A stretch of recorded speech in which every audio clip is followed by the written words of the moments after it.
Hi, good. Welcome to the Talking Data Equity series for Friday, August 8th. We're so happy that you have found your way to us. My name is Heather Kraus, and I'm a mathematical statistician and the founder of an organization called We All Count. And the purpose of We All Count is to provide tools or training or coaching to anybody who is trying to align the work that they're doing with quantitative data with their equity goals and their community priorities. And one of the things that we have found to be really helpful in this and also really fun at the same time is to hold these community gatherings that we call Talking Data Equity. And most Fridays, we have Talking Data Equity. We do take vacation once in a while. And the Zoom link is always the same. So if you've found your way here using this Zoom link, you'll be able to find your way to the other Fridays. And every single Friday is different. Some Fridays we talk about statistical techniques and we do a demonstration about how to work with certain data types or certain statistical models. Sometimes we talk about events that are in the news, like maybe the United States Census data collection categories for race and ethnicity are changing, and we get some experts in to help us figure out what the heck we're going to do with that. And sometimes we have special guests from a wide variety of sectors, and that's what we're doing today. And I'm going to introduce you to our special guest in just a moment. But first, I'm going to put in the chat the link that you can use if any Friday you're wondering what you're doing and if what we're doing at Talking Data Equity, and if you're interested. So that's the link you can use to access the main Talking Data Equity page. And that will help you decide whether you want to join us that day or not. And of course, we always hope you join us. But if it's inconvenient for you or you're in a time zone that this doesn't work for, most of these sessions are recorded and they are shared in our data equity community forum. So you can go back. We've been doing this for just over 3.5 years now. So we have a lot of recordings on a lot of topics with some great special guests. And so you can go back at your leisure and watch those videos. And there's also places where you can continue to ask questions. There's lots of conversations happening with people just like yourselves from a lot of different countries and sectors. All right. So the logistics of today is that we're going to be together for about an hour. I'm about to introduce you to our special guest, and our special guest is going to share their experiences, their projects, tell you some stories. And while they're doing that, we're going to ask that you keep your microphone turned off. There's a lot of people in a Zoom meeting, so we're going to keep microphones turned off while our special guest is sharing, but feel free to use the chat. You can use the chat with the drop-down menu set to everyone, or you can go to the top of the Zoom chat. The location of the way to chat privately to me has changed. You now have to go to the top of the chat and click a button or an arrow, depending on your setup, and say new chat, direct message to Heather Kraus. You can always ask me a question in private if you would like. Then hopefully we'll have some time at the end, and that's your opportunity to turn your microphone on, share reflections, and ask some questions. Okay, enough from me. Let me introduce you with a tremendous amount of excitement to a person that I am a huge fan of, Stephen Menendian. I know I'm not the only Stephen Menendian fan here in the room today. He is the Assistant Director and Director of Research at the Othering and Belonging Institute, where he supervises and leads many important initiatives, including projects advising state, local, and federal housing authorities. He's the author of many scholarly publications and journal articles, including a brand new book, which we will absolutely link to. We highly recommend buying it or checking it out from your library. It's called Structural Racism: The Dynamics of Opportunity and Race in America. And it is fabulous, a great combination of concepts and concrete examples. Another book called Belonging Without Othering: How We Save Ourselves and the World. Stephen co-authored with John A. Powell. Yep, I know. Clapping already. We're huge fans of that book too. Stephen's primary area of expertise are structural racism, civil rights, fair housing, belonging, affirmative action, targeted universalism, and educational equity. His research focuses on the production of inequality between social groups, how institutions and communities can foster belonging and move beyond diversity, equity, and inclusion, in quotes, by using the optimal design of equitable race conscious policies as permitted by law, including California's anti affirmation action ballot initiative, Prop 209. And I know that I am not alone in my huge excitement and so much gratitude. I know how busy you are. Thank you, Stephen, for joining us today. It means a lot to our community that you're here. And so let me turn it over to you. Thank you, Heather. I'm delighted to be part of this community. I need to figure out how to sign up for your series. This is exciting to be here, really excited to be here. And talk about this project, the Racial Disparities Dashboard, and how it was conceived and why I think it's important. So I have some slides, but actually I will show some slides, but instead of just starting with that, I want to show some web pages instead. So so I've been working with the Othering and Belonging Institute with John Powell for many years, and I work on different data projects. Just some things that I'll mention. For years, we worked on what was called opportunity mapping, which is where you just take a series of different indicators in different domains and you organize it into an index using z-scoring. That's one sort of methodology that I've been involved in. We also have a project which I spearheaded called the Inclusiveness Index. Uses a similar methodology, takes a lots of different indicators, z-score, index. Some of these projects are mapping based. But the more I got into data, the more I was looking for data, the more I realized the gaps in the data. And in particular, especially doing a lot of work on racial inequality, I was struck by, and this won't be a surprise, the overwhelming wealth of information in the kind of the realms of public health, epidemiology. You have all these public health disparities. But what's amazing is that there is no single place on the web that I could find that has a panoramic view of racial inequality beyond health. So if what you have is researchers who are basically in their discipline, their domain. So you have people who can show you housing disparities, maybe on homelessness or housing precarity or lack of affordable housing or whatever, or education. You go to the education people, you can get a reams of statistics on PISA, SAT, ACT, eighth grade proficiency, so on and so forth. But there's no place that's comprehensive across all these domains. You can go to the Marshall Project and you can look at police, encounters and police killings. The Washington Post actually tracks that as well. So I wanted to see where in the web has the most comprehensive source for looking at racial inequality. So let me actually share the three places that I found that actually are the most comprehensive. Let's see. Let me see if I can just share my whole screen. Oops, this is, there we go. Hold on a second. I'm having trouble getting to here we go. So this is what I found. I found the Pew Research Center has tracks demographic data in about 7 areas. So it has like income gaps, it has wealth gap, it has home ownership gaps, unemployment gaps, and it has it's got about 7 or 8 indicators here. The New York Times has the same thing. They had this chart called the gaps between white and black America. Only 6 charts here: life expectancy, home ownership, college completion rates, incarceration rates. Really interesting. The Brookings Institute has this thing called the Black Progress Index. This thing right here is basically about life expectancy, and it has all these different indicators that are funneled into it. But it's not really a panoramic view of well-being.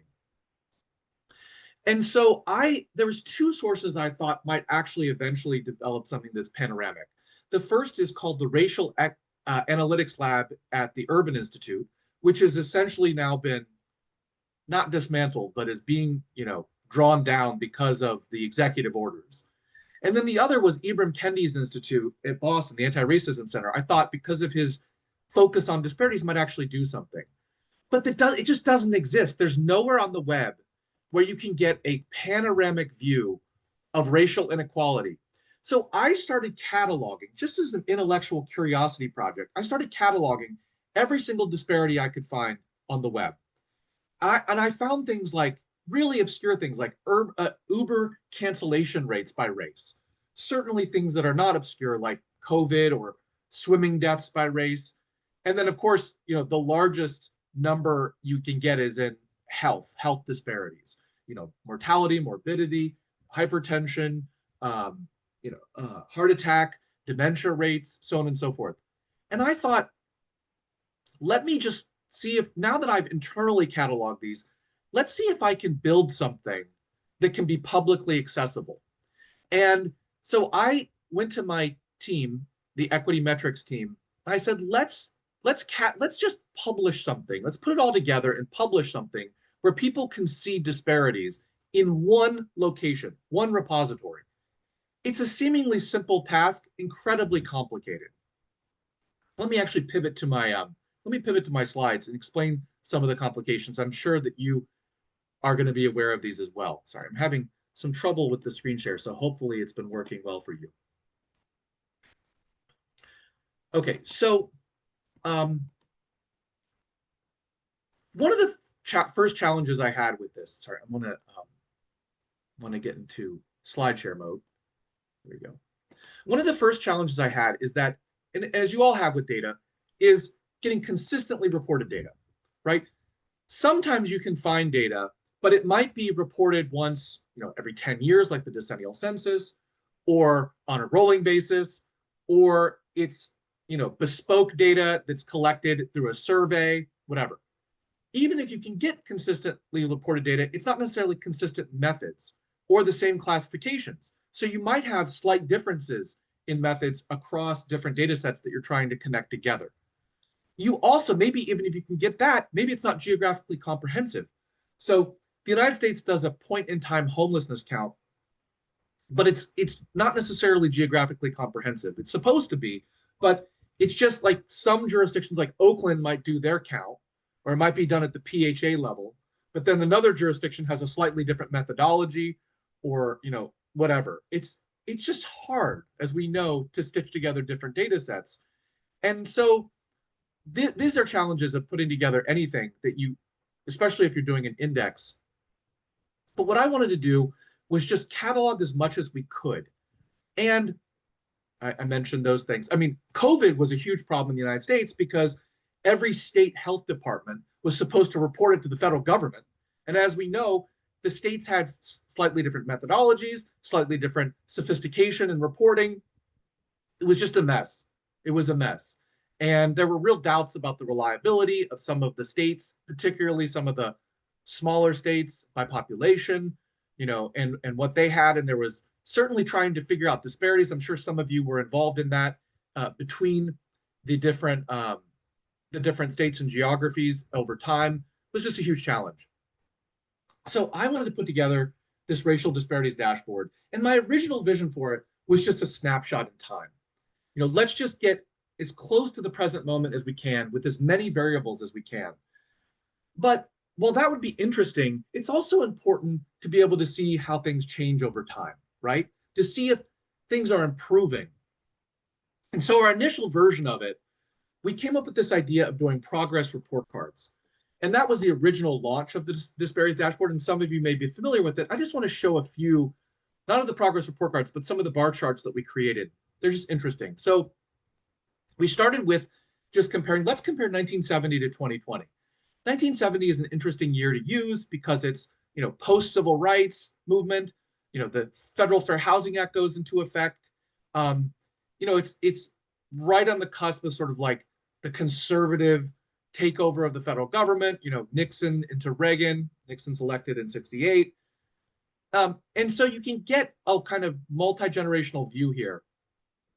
And I began looking at this, and a lot of interesting things emerged. So, one thing you can see here is, just the bar charts really clearly show disparities between Black and white Americans, both. And what I began to see is you could see these disparities. What really became clear to me is the difference between absolute and relative disparity. And I'm going to spend a little bit of time talking about this. And when I talk with especially public health researchers and people who look at disparity data, when I ask, how do you measure whether a disparity is improving or closing? It's one of my favorite questions because it's a trick question. A disparity can actually be closing in relative terms, but actually get larger in absolute terms, and frankly, vice versa. So let me just go through a few examples here. Here we have life expectancy. You can see the disparity is actually getting smaller in absolute terms, and it's also improving in absolute terms for both groups. Here's maternal mortality rates. This is one of the most shocking consistent disparities in American society. People know that Black maternal mortality is very high. This disparity has actually shrunk in absolute terms over the 50 years, but the absolute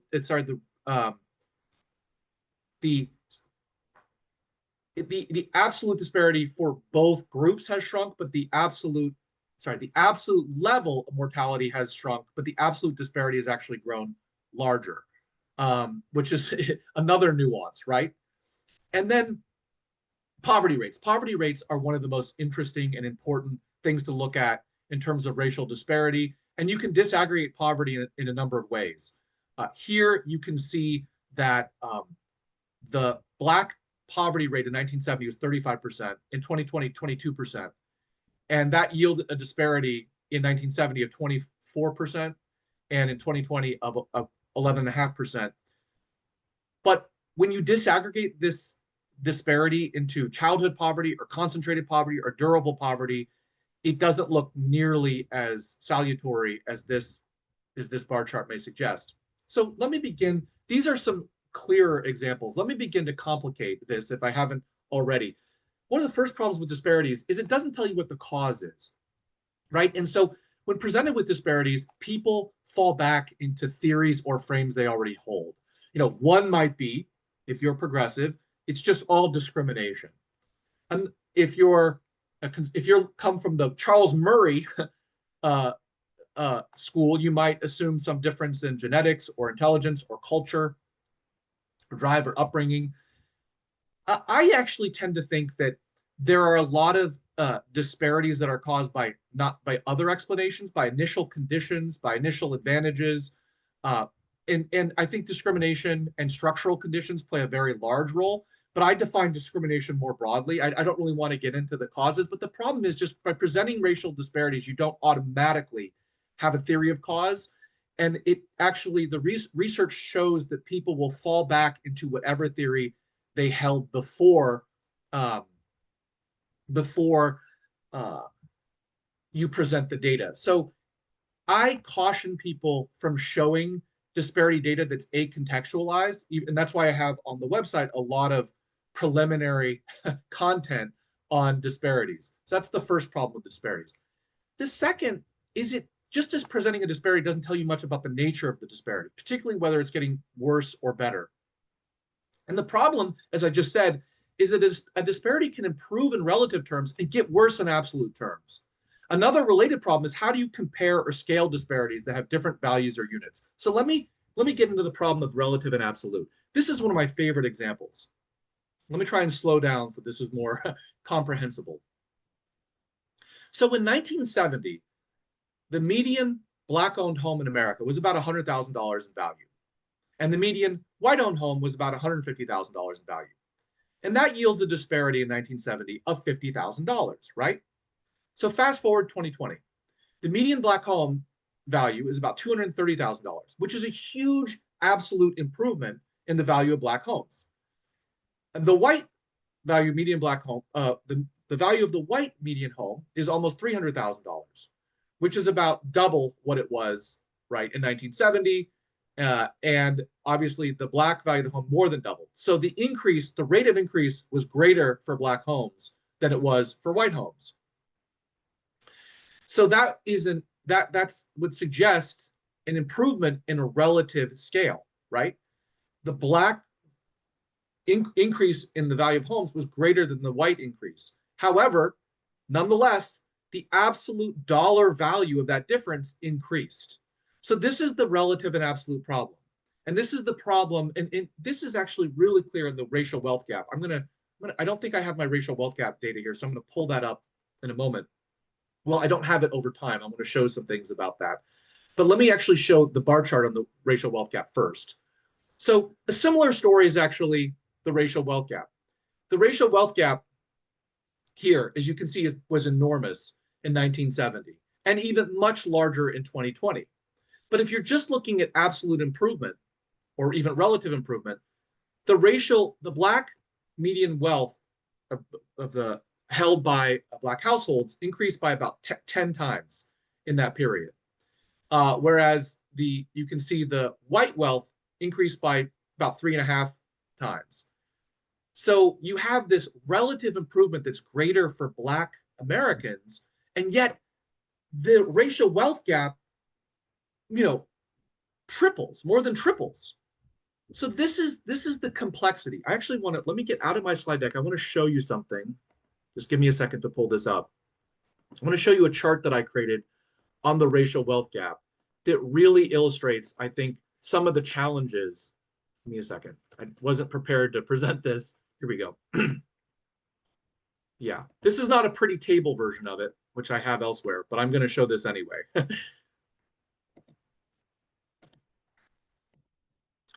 So I created this a while ago. This is a really interesting chart. So the Federal Reserve Survey of Consumer Finances reports the racial wealth gap every 2 years. I think they had some problem with during COVID, and they reported 2022.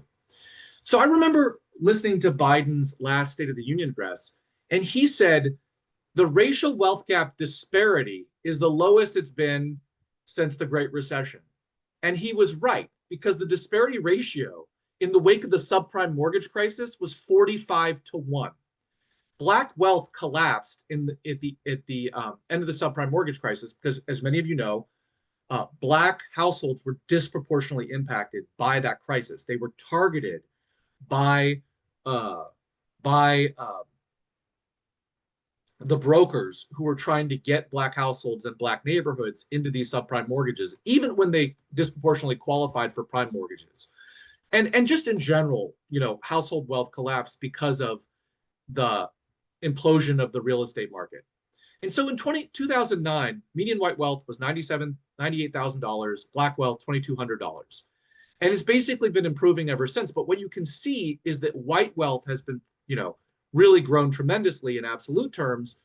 And Black wealth is now, I didn't have it in our racial disparities dashboard, now $45,000 per household. But because the numbers are larger, right, the ratio disparity declines. But that's a very misleading statistic, right? Just because when you get larger numbers, ratios get smaller. So Biden was technically right. The disparity is the lowest. The ratio disparity is the lowest it's been, but totally misleading in that the absolute disparity is the largest it has ever been. So this is complicated, right? It's clearly complicated. And also because, again, on a relative basis, because Black wealth increased tenfold, it appeared to shrink on a relative basis because that's what that shows, but it's actually increased substantially on an absolute basis. So now I'm going to go back to my slides. How do I get? Here we go.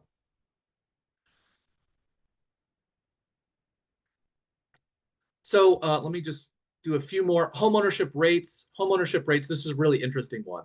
Homeownership rates have fluctuated. As you can see, it's basically the same Black homeownership rate in 1970 and 2020. Black homeownership actually did peak at 49% right before the subprime mortgage crisis. But white homeownership has just basically 3/4 of white households own their own home, which means that the absolute difference in black and white home ownership is 31%. It's the largest it's been in recorded really since we started tracking this in the late 1940s in the United States. And um, and in California, the disparity is even larger, as you can imagine. So this is an example again. Black homeownership improved. I think this is actually a case. I'd have to go and look. I think this is a case where it's the relative and absolute are both worse. So there's many problems with disparity. Before I show this, sorry, I'm pivoting back and forth. Some things are easier to put into slides, and some things I just want to actually show you on the web. Let me go back to the web. I think I have to share my entire screen again. Okay. So let me actually go to the disparities dashboard and show you some things. So the first thing we did, as I mentioned, is we created this black-white progress report card. And what I realized is that it's really important to be able to distinguish absolute and relative. So this is what we did. So we broke it out. We have absolute disparity, relative disparity, absolute progress, and relative progress. So it is important to credit absolute progress, right? Disparities can get larger, and yet the Black condition can get better. And so we shouldn't just say, I mean, one of the other problems with disparities is that you can close a disparity by actually bringing down the performance of the better performing group, right? So like take life expectancy. We saw that the life expectancy between Black and white Americans is about 6 years. Well, you could theoretically close that gap if you decreased white life expectancy, but that wouldn't be really an equity goal. And that's actually what's happened because of the so-called deaths of despair, the opioid crisis, right? We've seen some decreases in white life expectancy. So I've tried to surface, maybe in not the clearest way, some of the complexities with showing disparities. Just to summarize, you can have an improvement in relative disparity and a decrease in absolute disparity. How can that happen? Well, look, we just talked about it right here. Relative disparity improved with the racial wealth gap by 63%, but the absolute disparity grew by 241%, right? That's kind of amazing to think about. We also looked at median home values, right? Median home values, the relative disparity closed by 44% because Black home values increased at a greater rate over that 50-year period. And yet, the absolute disparity increased by 31%. Do I have any cases? I have no cases where the absolute disparity improved and the relative disparity. Okay, yeah, I do actually. Here we go. Infant mortality. The absolute disparity actually improved 59%, but the relative disparity actually got worse by, sorry, I didn't mean to click that, 27%. So I'm like, how do I describe something as improving in a holistic sense or getting worse if, again, the trick question, talking to someone, does the disparity improve or worsen? It depends on what you're talking about. So I decided, this is what I came up with. And I was working with our team at the Equity Metrics. I said, I want to create a grade for each of these things. And you can see I've graded everything here, A to F. So let's do this. Let's create a methodology where we have 4 components. We have absolute disparity, relative disparity, absolute progress, relative progress. And let's make these equal components. So let's scale it from 0 to 100. Let's have this worth 25% of the score, this 25% of the score, this 25% of this 25% of the score. So it's not an averaging. Let's just make these 25% of the score. And I have the methodology explained, I think, down here somewhere. Basically, let me see if I can find it. Yeah, here it is. So they're each worth 25 points. If any indicator is 100% or above, we gave it a score of 25. If any indicator is negative 100% or lower, we give it a 0. And values in between are scored between 0 and 25. So that actually yielded, I came up with this after considerable thought, that yields these final scores. And that yields the grade. So let me actually show you. So this is the report card. So let's go back to one I just showed. Let's do median home values. So you can actually see, we actually have the bar charts are all here, by the way. So the median home value bar chart is here. And then here's the calculations relative, right? The relative disparity, the absolute disparity, the relative disparity, the absolute increase for Black, and then the relative rate. So the absolute value here, the absolute disparity, and then you calculate these, and that's how you get the final score. This was a methodology, and I'm really proud of coming up with this methodology, but we only had 15 indicators here, right? We only had these 15 indicators.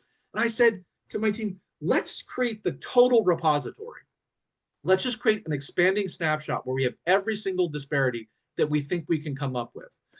We can find consistent data for. So we actually published that this year with about, I think it's 85 indicators here. And again, the same, there's no grades because this is only in the most recent year, and we have it for criminal justice, civic, which is like voting, economic indicators, family indicators, health, housing, transportation, utilities.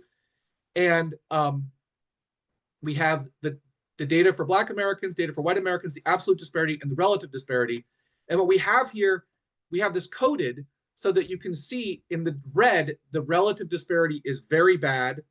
So here's the methodology. Red indicates severe or high disparity. Yellow indicates moderate disparity, and green indicates low disparity.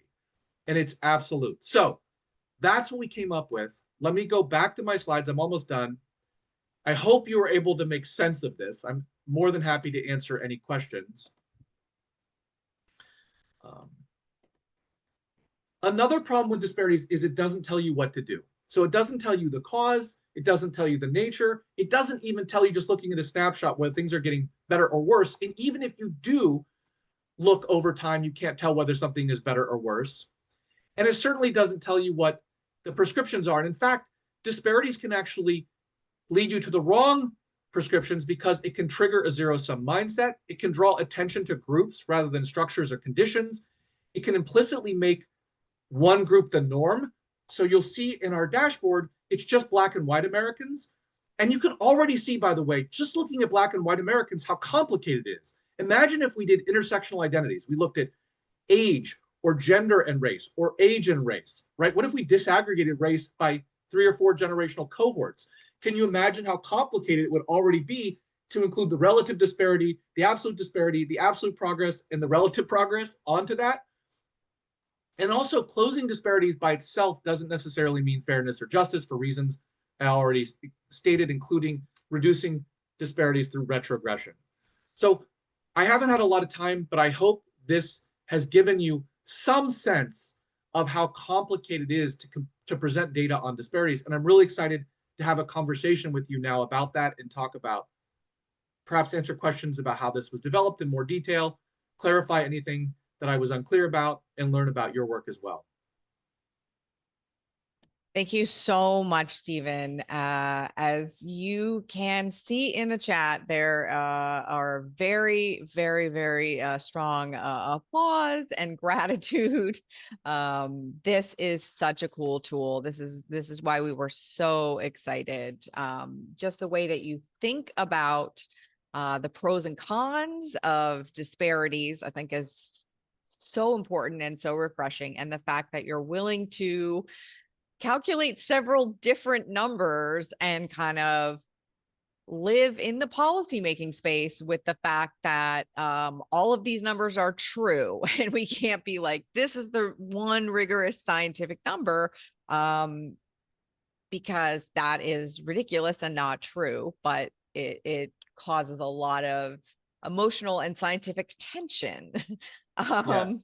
So it's so nice to see your organization actually building out tools that legitimize that position. I think somebody said in the chat, this helps legitimize that feeling when we're talking to a community that's like, the data just doesn't reflect our lived reality.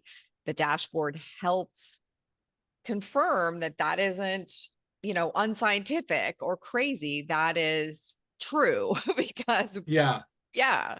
It's so important to make data publicly and easily accessible. And the fact that there's just no place on the web that has these 88 indicators, I think we have, accessible is shockingly disappointing to me. And it's like, so, and you obviously data scientists can find any particular indicator they want, but to make it available to the public in an easy way is super important. Another thing, someone asked, are we doing this at the state level? We are actually prototyping some city level dashboards.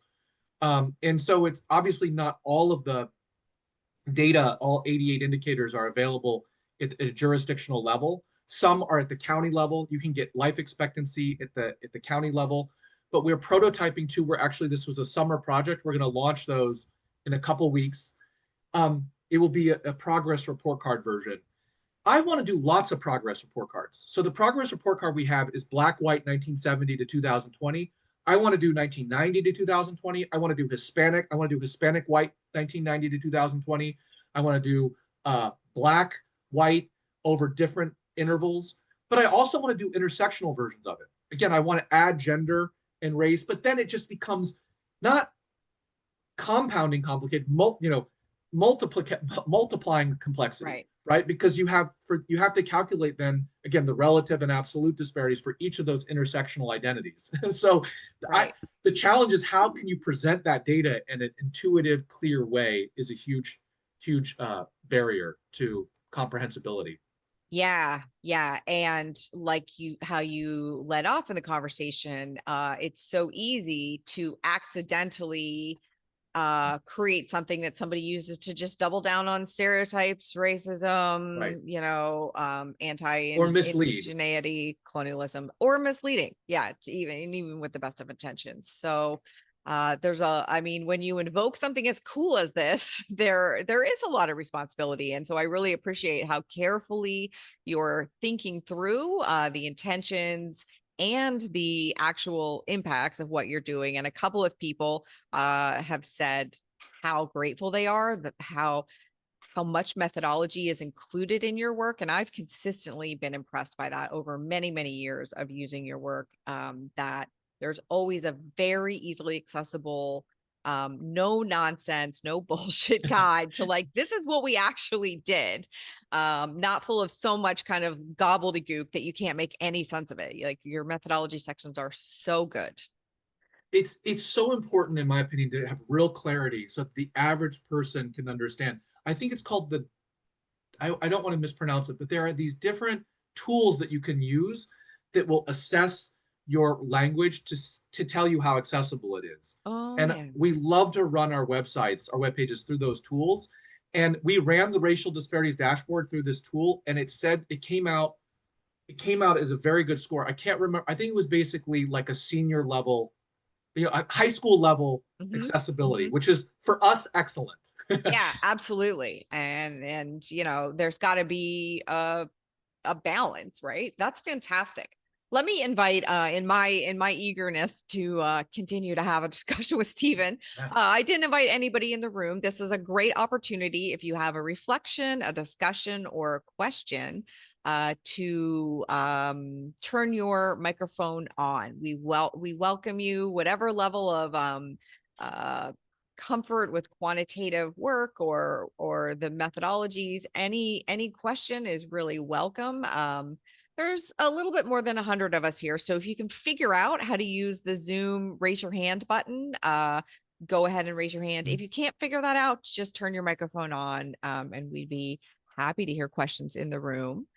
While people in the room decide whether they want to turn their mics on, I'm going to go through a couple of questions in the chat. There's been one that a couple of folks have asked in a few different ways, but I think the common thread is like zooming in and out geographically. Like, are these numbers national? We know that you're based in California. Is there California stuff? Can we go down to somebody's asking like zip code? So the racial disparities dashboard is all national, only national. Okay. So we have been again on the project of trying to figure out there's different directions to take this, right? So one direction to take the project is adding more racial groups, right? Hispanic white comparison. Another direction to take it is adding non-racial groups, intersectional identities, gender to it, or age, or even other things that we could layer into it.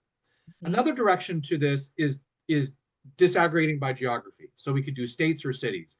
We decided that interest in this might be more, but we might have greater interest at the local level with community groups or foundations that are looking for this data. So we decided to prioritize prototyping a disparity dashboard at the local level. So our two prototypes are Philadelphia and San Francisco, and those will launch soon. And they're not snapshots like our main page, they're progress report cards. And I think of the 15 original indicators on our progress report card, I think we can get 8 at the local level. Because the racial wealth gap is, again, it's the survey of consumer finances, it's national. You cannot get that at the local level without doing, some inferences from home values or something like that, and then surname analysis. So we can't get that. So we're going to do Yep. that. We're going to prototype that. And hopefully there's interest in that. If there is interest in that, if there's community foundations or community groups, then we can replicate that, right, in other jurisdictions. But we're probably not going to reach the point where we'll have one for every jurisdiction in the United States. Mhm. We also want to do different intervals, right? Different points in time. So, looking at, again, like you have certain moments in time, like the Great Recession or COVID, where, Right. there's a before and an after that you want to be able to compare. Mhm. But again, Mhm. getting data, ACS rolling estimates, it's really hard to pinpoint a particular year for that. If you, the decennial Right. census is, so it's hard to get particular, like if you want to compare 1960 to 2020, you're just not going to be able to get certain data at 1960 for like Hispanic or Asian, at a particular level of geography. Right. So on most issues, so there's certainly data constraints. And again, this is why I talked about the challenge of comprehensiveness, consistent methods, Right. all these issues. But there's different directions to take it. I think what I would like to do overall is expand this expanding snapshot on the main page to include as many disparities as we can. And you can see there's, I think, about 80 or 90 there. If you can think of a disparity that's not listed there, let me know and we will add it. There's about 50 or 60 that we have been looking at that we can't calculate here for like a recent year, basically from 2020 to the present, because it's not nationally available in a consistent, in a way that we feel is rigorous or sufficient to support publication here. But again, we're willing to add, we want to add to this as much as we can. This is an expanding snapshot. It's awesome. Thank you so much. I'm sure people will be getting in touch with you. Kelly, go ahead. Thank you so much, Stephen. This has been amazing and really enlightening. I'm really lucky to have found these data equity talks and the Othering and Belonging Institute very recently, and I'm just so hungry for everything. I'm in Oregon and I work at the Higher Education Coordinating Commission. I'm a research analyst in our Office of Community Colleges and Workforce Development. I work on career and technical education data That's for awesome. the federal program CTE Perkins.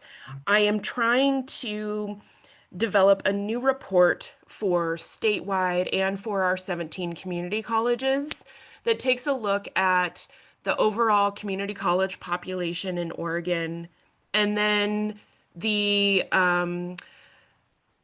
the population of CTE participants, which has a specific definition, and then concentrators, which has a specific definition, and disaggregated by gender, race, ethnicity, special population, etc. Yeah. I'm calling this an opportunity gap analysis, and so this has Yes, that's been great. incredible. Like I'm gonna just dive into everything that you have shared today and more that I can find because I think there's a lot of information here that's really going to be helpful with generating this report because I don't just want to say, look, here's a huge negative percentage. Right. And so is there anything that you haven't shared today that I should Yes. probably take into consideration when trying to Yes. do something like this? Absolutely. So let me make a general point for everyone, and then I'm going to specifically answer your point. My boss, John Powell, often says, aggregate, disaggregate. And I just love that because he's so right. Looking at things, disaggregating, reaggregating, disaggregating in different ways can give you so many different perspectives. It's not one way of looking at things. I do a lot of research on segregation, and one of the conclusions I came to is that every measure of segregation gives you a different insight. And you need all of them to sort of get a full view so you can see every facet of the problem.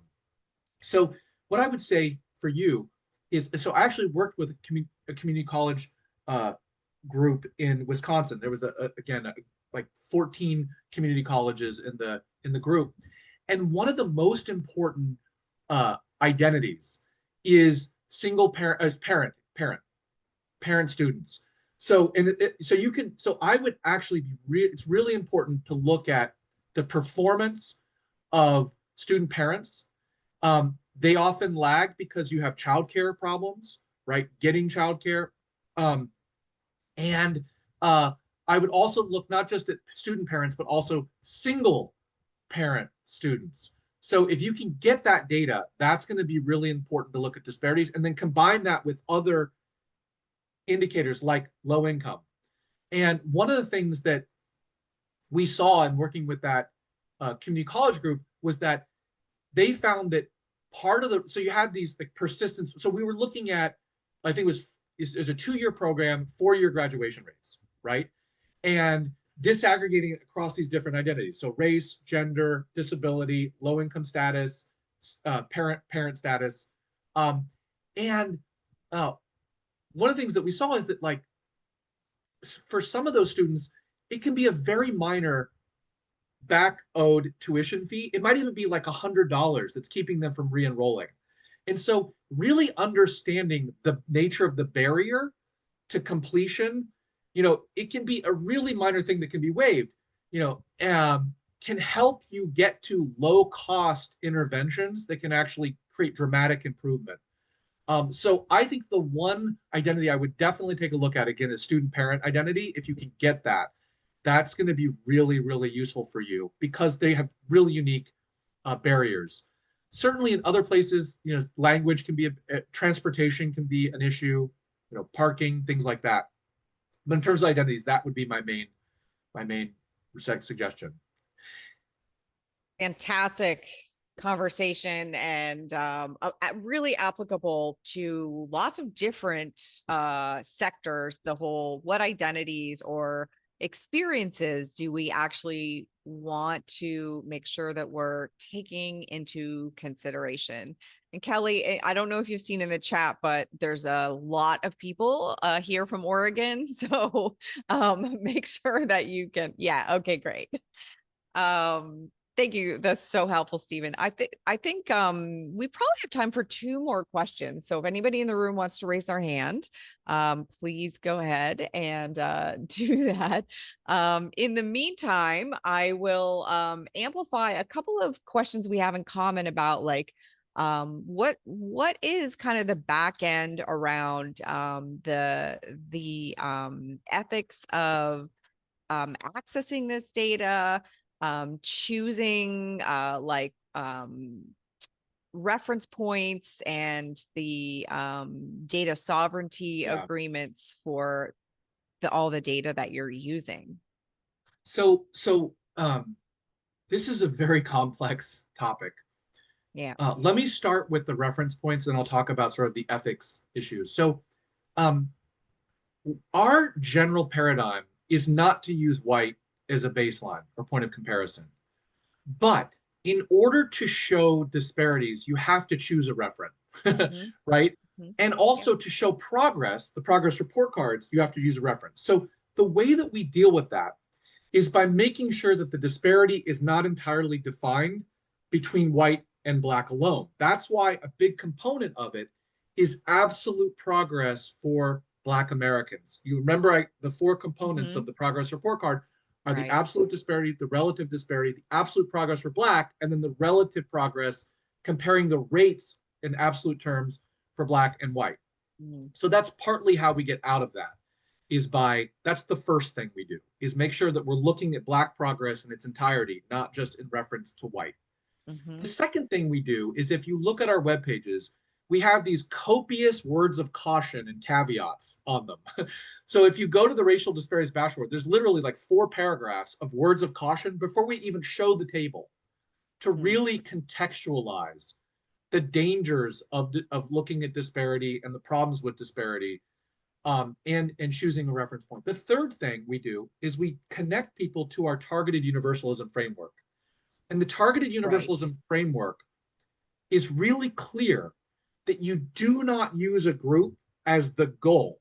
So there's a difference between setting something as a reference point and setting it as the goal. So we're clear that the goal is not to bring Black performance to white performance. The goal is to bring Black performance to the universal goal, which is often above white performance. So you can use something for evaluation purposes or assessment purposes that's different as using it as a goal setting. So that's the really important way that we resolve that dilemma, is we say you can use something as a reference, but it's not the goal. And then Very helpful. Thank you. And then in terms, it was a great question. And in terms of the ethics, we, at our last conference, we had a huge panel on really the ethics of handling data, how it can be used, particularly, other parties might use it for nefarious purposes. It's a very complicated problem. And the truth of the matter is, I'll be blunt, there is no way, people who have resources and advantage are going to find ways to use data to their advantage. So I'll give you an example. We created the California Zoning Atlas. And it's just the case that people who are developers, who are well-resourced, are going to be able to use that data to their advantage more than the average citizen, in a better way than the average citizen. So I think the key is really democratizing data, really making it publicly accessible, clearly comprehensible, and easily usable is the only, it's just my opinion, I'm not speaking institutionally, is really the best way to try and address that problem, but there's no way to fully solve that problem. The other thing is we don't use data in our disparities dashboard that is not publicly sourceable. So we have bought private proprietary data sets from CoreLogic, from other places, but we don't use that on our site for the disparities dashboard. We have everything can be sourced and verified, so that there's not an issue of stealing someone else's data and publishing it. There's more complexity behind that. I will link to the discussion that we had at our conference on this, because I think it was phenomenal on sort of ethics in data and equity in data use and application, because it was a phenomenal discussion that I moderated. But beyond that, I'll just direct you to that. Let me pull that up.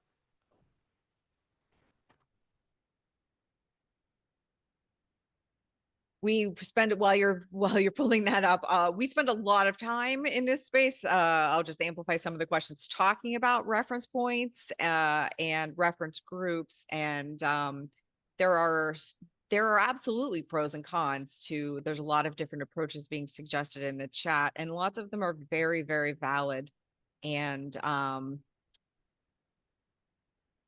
there isn't a single solution that is going to help us compare two things without emphasizing differences between those two things. And I think that in the end, that's why no set of rules is going to help us with this puzzle. There's no substitution for deeply connecting with the purpose of the project, the people involved in the project, the people whose data we're using, and what it is we're trying to emphasize. So totally agree. I know. and as do the people in the chat. So I think I just wanted to summarize that. This is fantastic. This is great. Yeah, this podcast, it's not a podcast, but we turned it into a podcast. It's audio of the session. You'll see just how difficult these issues are. And there's a transcript of it if you want to read it. Really, the ethics of using data is incredibly challenging. And in the podcast, we had a speaker who is with the Stop LAPD Spying Coalition, a Oh, speak yeah. in LA, a speaker with the Anti-Eviction Mapping Project in Berkeley, and then a researcher with the Institute, and then myself moderated this panel. And you can tell there's some real tension on the panel, where some people Good. take the position they're just, you don't, the Stop LAPD uh, representative basically does not want the state to use data at all, Right. because he's concerned that it will always be used for harm. I obviously am working at a public institution. I have to use data. So I don't agree that there should be a blanket prohibition on the use of data, but we do need to have some ground rules and guardrails around the use of it. And I think just continuing that conversation is so important. Yeah. And that's why we're here. And that's why we're so grateful that you were willing to come and share your innovations, share your ideas, help us think through how to apply the various data points and numbers that you're sharing with us in ways that really do help align with the community and equity priorities in our projects rather than accidentally doubling down on the harms and problems. Very, very grateful for your time today, Stephen. I think we're going to leave it there because we are at the top of the hour and we do try really hard to be respectful of everybody's time, even though almost every Friday we feel like we could spend 3 or 4 hours. We will leave it here. I really want to say thank you, Stephen, for first of all coming and sharing your morning with us today, and also for the clearly many hours of deep and intentional thought that you have put into crafting this dashboard, writing your books, and to everybody else who came, who's putting also deep thought into their comments, into their projects. There would be no community without you. We're so grateful. If this is your first time, the link will be the same. If you want to come back next week, next week we have some people that are working on from several different countries working on building some feminist AI to help detect and deter feminicide. So that's next week if you're interested. And as always, they are recorded, and Stephen has shared so many resources with us. We'll gather up all those links. And we'll make sure that they all go into the Data Equity Forum, and we'll see you there. Everybody take really, really good care of yourselves and each other, and have a good rest of your day. Thanks. Bye, everybody.